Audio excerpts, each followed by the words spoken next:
Oi, gente! Voltamos novamente para concluir a nossa série sobre derivação ventricular externa, tá? Então, agora eu vou falar um pouquinho para vocês sobre os cuidados de enfermagem. Gente, os cuidados de enfermagem com esse paciente, com esse tipo de catéter, é fundamental que o enfermeiro, tá? Ele conheça esse catéter, que ele nivele esse catéter adequadamente, que ele saiba fazer o teste de drenagem, se realmente o catéter está drenando ou não, que ele avalie o nível de consciência desse paciente, que é super importante, tá certo? Primeira coisa de tudo, antes da gente começar a mexer nesse catéter, a gente tem que fazer a lavagem das mãos. Tudo que nós formos fazer nesse catéter tem que ser de forma asséptica. Por quê? Esse catéter ele está localizado dentro do ventrículo do meu paciente. Então, se eu não tiver uma boa técnica asséptica, eu posso levar uma infecção, tá? Posso causar uma meningite no meu paciente e é isso que a gente não quer, tá bom? Então, vamos lá, vamos para os cuidados de enfermagem.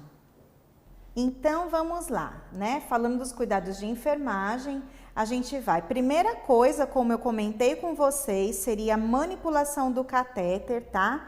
Sempre com técnica asséptica, uso de luva estéril, vou fazer desinfecção das conexões com álcool a 70% ou com clorexidina alcoólico, vai depender do que é padronizado na minha instituição, tá? E a lavagem das mãos. Então, a gente sabe que a lavagem das mãos, ela é primordial para a gente combater as nossas infecções que a gente tem relacionadas à assistência à saúde, tá? E quando se trata desse catéter, certo? Uma das coisas que eu tenho que fazer é usar a luva estéril, tá?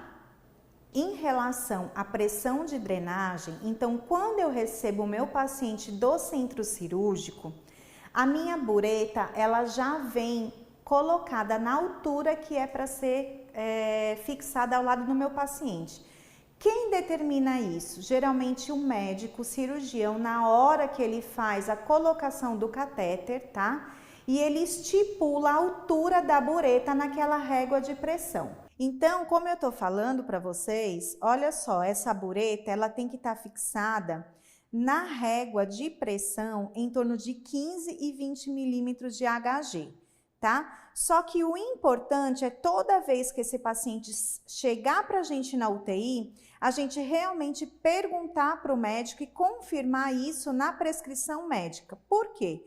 Se a gente colocar essa bureta um nível muito acima, vai drenar pouco líquor. Se a gente colocar essa bureta muito abaixo do estipulado, vai acabar fazendo uma drenagem excessiva de líquor, tá? Um outro cuidado muito importante quando a gente admite esse paciente é acomodá-lo no leito, né?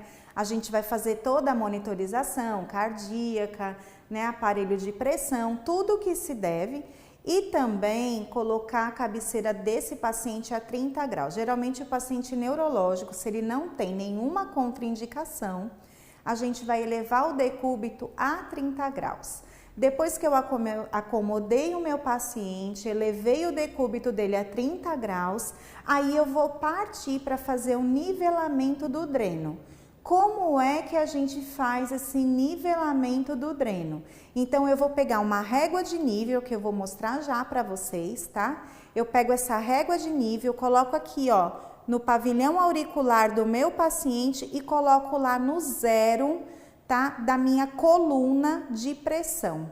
E aí, eu vou nivelar essa derivação ventricular externa com o meu paciente no decúbito a 30 graus. Um outro cuidado também que eu já vou mostrar para vocês é que todas as vezes que eu movimentar esse paciente, que eu mexer na cabeceira dele ou que ele escorregar na cama, a gente tem que renivelar novamente. Então, gente, como eu tinha falado para vocês, com o auxílio de uma régua de nível, tá? Que é essa régua vermelhinha que vocês estão vendo aí no slide. Ah, Janaína, mas na minha UTI não tem essa régua de nível. Gente, a gente tem que então improvisar. Você pega uma régua de madeira, coloca uma ampola no centralizada e você vai nivelar mesmo assim. O que você não pode deixar de fazer é deixar de nivelar, gente. Então, a gente tem que ter essa consciência. Então, eu vou colocar essa régua de nível no pavilhão auricular do meu paciente e vou colocar no zero da coluna de pressão. Não é no zero da bureta, minha gente, tá? Muita gente nivela na bureta. A bureta, ela vai estar já na pressão programada pelo médico. Se a gente colocar no zero da bureta, vai estar totalmente desnivelado. Então, tem que ser, reforçando novamente, do pavilhão auricular externo, tá? Com o zero da régua de pressão, tá certo? E aí, eu vou fazer o quê? Após o nivelamento, gente, eu vou abrir o catéter, porque o catéter, vocês lembram, ele chegou para mim fechado. Por quê? Porque o paciente veio do centro cirúrgico, ele veio no transporte, o catéter vem todo fechadinho em cima dele. Então, eu vou abrir, vou deixar fechado esse clampzinho entre a bureta e a bolsa coletora. Lembra que eu disse que aí a gente deixa fechado? É o único lugar do catéter que vai ficar fechado. Por quê? Porque eu preciso ter a medição, eu preciso ter o parâmetro correto dos meus 20 ml hora. Se eu deixar aberto esse clamp, o que vai acontecer? Todo o líquor drenado vai para a bolsa coletora e eu vou perder o parâmetro, tá? Então, os outros clamps e as outras torneirinhas do sistema eu vou abrir para poder realizar realmente a drenagem desse sistema, tá? Gente, então, outro cuidado super importante que nós temos que ter é averiguar se realmente esse catéter está funcionante. Por quê? Porque o paciente ele veio transportado do centro cirúrgico para terapia intensiva. Nesse meio tempo, várias coisas podem ter acontecido durante o percurso. Então, depois que eu coloquei a cabeceira a 30 graus, que eu nivelei, que eu abri o meu catéter de DVE, eu vou fazer o teste se realmente ele está funcionante ou não. Então, se eu observar que está pingando líquor dentro da bureta, ok, ele está funcionante. Mas às vezes não pinga líquor imediatamente. Por quê? Porque muitas vezes o cirurgião ele lavou muito bem dentro do ventrículo, né, com soro fisiológico durante a cirurgia e acabou que muito líquor foi drenado no centro cirúrgico. Então, eu vou fazer o teste. Como é que eu faço esse teste? Eu pego essa DVE que está pendurada no suporte do soro, abaixo um pouquinho ao nível, né, da cama, da altura da cama, e aí eu observo se realmente esse líquor está pingando. Se ele está pingando, realmente o catéter está funcionante, a gente pode ficar despreocupado, tá? Outro cuidado é o seguinte, vocês sabem que tem a bolsa coletora, né, que fica embaixo da bureta. Essa bolsa coletora, ela tem que ser esvaziada quando ela atingir mais ou menos 2/3 da sua capacidade. A gente não pode deixar ela ficar totalmente cheia, porque se ela fica totalmente cheia, ela vai interferir no processo de drenagem, tá bom? Como a gente tá falando também, né, de catéteres, né? Então, a gente precisa ficar atento à questão do curativo, certo? O curativo, ele deve ser feito diariamente, se for o curativo convencional, com gás e micropore, tá? E aí, a gente vai observar se realmente o catéter tá bem fixado, se ele tá bem ponteado, porque às vezes o pontinho vai soltando e acaba que o catéter exterioriza. Então, além da gente observar sinais de infecção, a gente vai observar se o catéter está bem ponteado, ele está bem fixo, tá? E a gente vai observar se tem também saída de líquor pericatéter, que não é o normal, gente. Por quê? Se o paciente está com sistema de derivação ventricular externa, o líquor tem que estar pingando na bureta e não pode estar pericatéter, tá?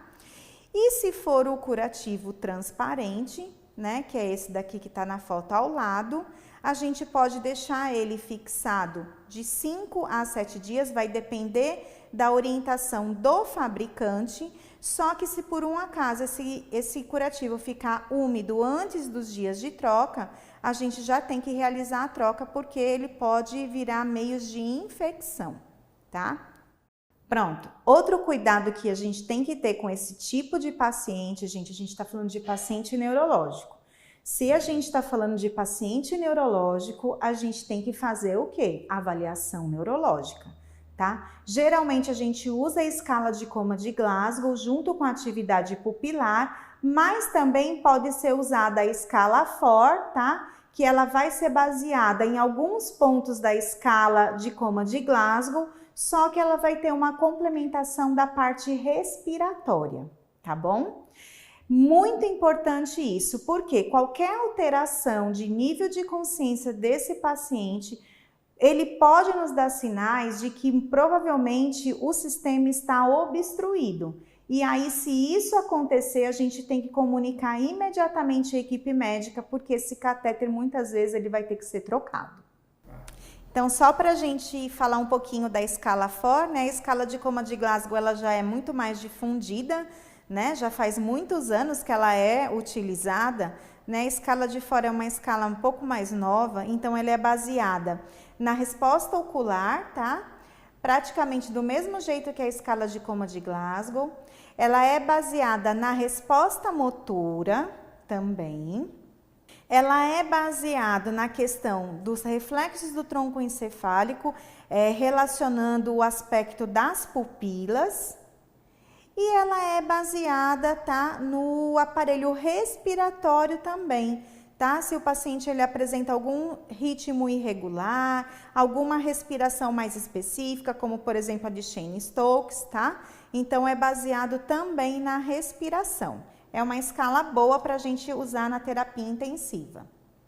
Outros cuidados, como eu já me adiantei e já fui falando, é observar se há obstrução desse catéter, tá bom?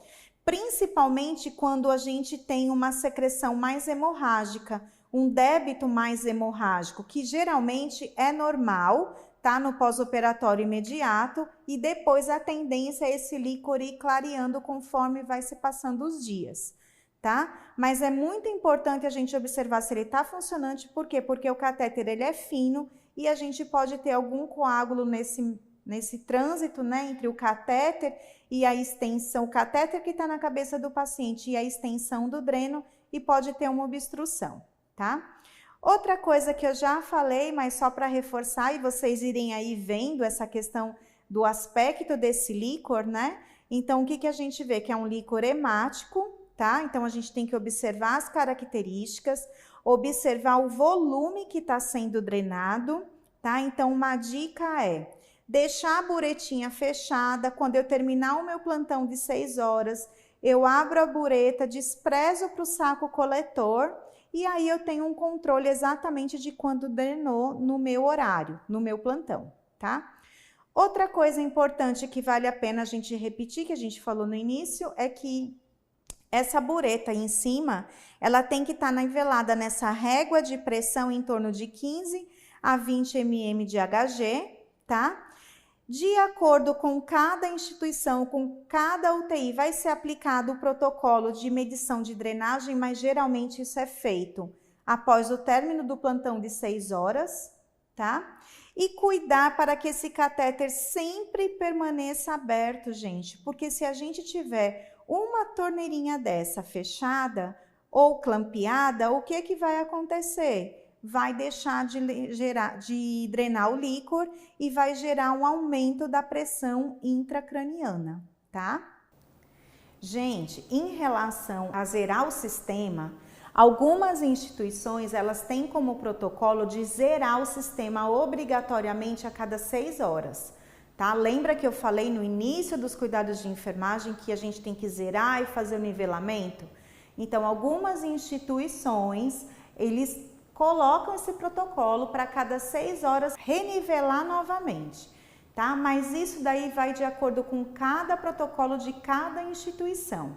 O que é importante vocês saberem é que toda vez que manipular o paciente, que esse paciente se mover no leito, que a gente tiver que dar um banho, que a gente tiver que abaixar a cabeceira por alguma coisa, ou tiver que aumentar a cabeceira para esse paciente se alimentar, toda vez que a gente fizer isso, a gente vai ter que nivelar. ou ainda se esse paciente for sair para fazer algum exame ou for encaminhado para o centro cirúrgico, tá? Então, sempre a gente tem que fazer o nivelamento quando o paciente muda de posição. Isso é super importante, nem que seja por um período mínimo. Por exemplo, o paciente vai se alimentar por via oral, né? Então, eu vou lá, coloco ele na posição sentadinha no leito, faço o nivelamento, deixo ele comer tranquilamente, depois quando eu for abaixar a cabeceira, eu renivelo novamente, tá bom?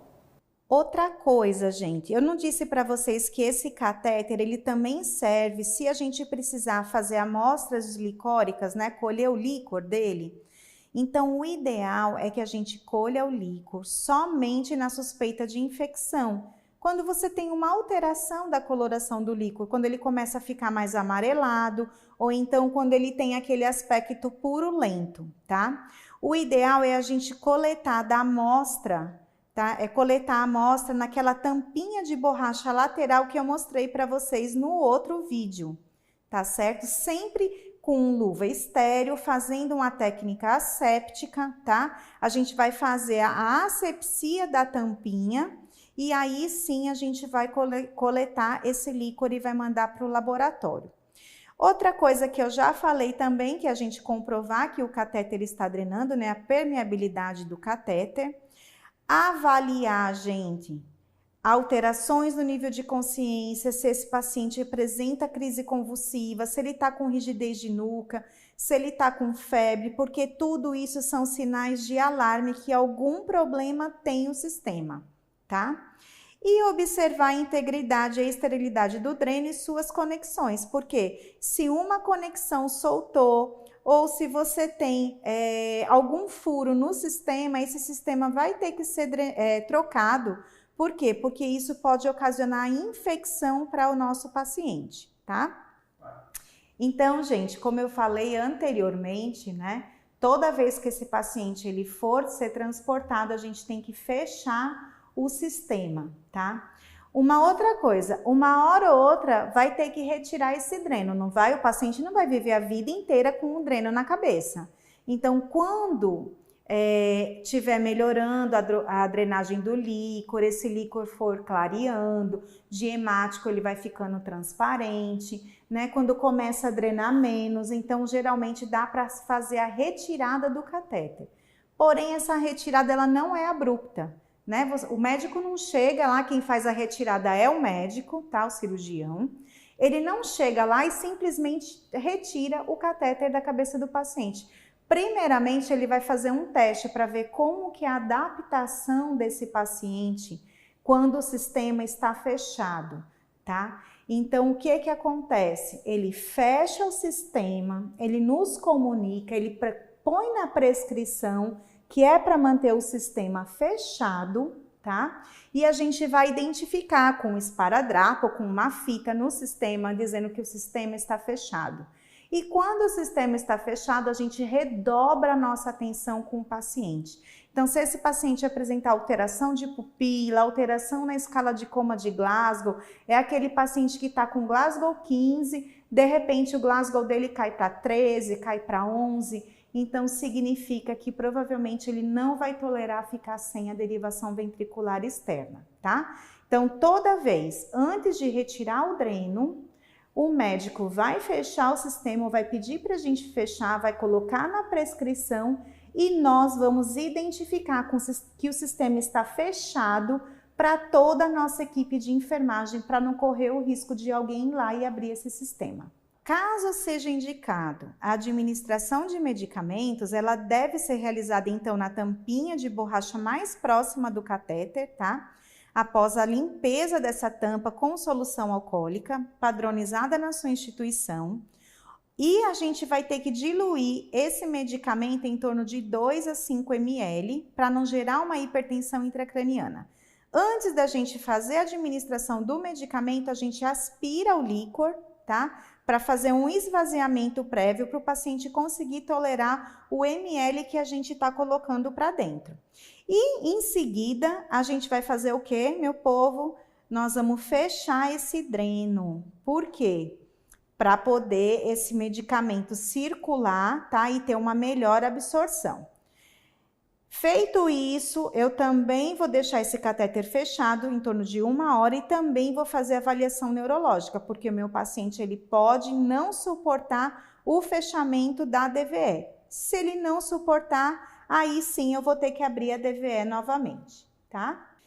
E se o catéter for fechado, né? Então, para sua retirada, como eu já disse para vocês, a gente tem que anotar o horário, identificar o fechamento, observar o nível de consciência e a pupila desse paciente para saber se realmente ele vai conseguir ficar sem a DVE, tá? E se por um acaso for introduzido algum tipo de fibrinolítico nessa DVE, seja para fazer a desobstrução, porque em alguns locais eles utilizam esse protocolo, tá? A gente tem que observar o sangramento. Não é habitual, mas isso é descrito e pode acontecer, tá bom? Então, gente, com isso, nós encerramos a nossa sériezinha de derivação ventricular externa. Espero ter proporcionado para vocês conhecimento, né? Espero que vocês tenham gostado e até a próxima série. Tchau, tchau!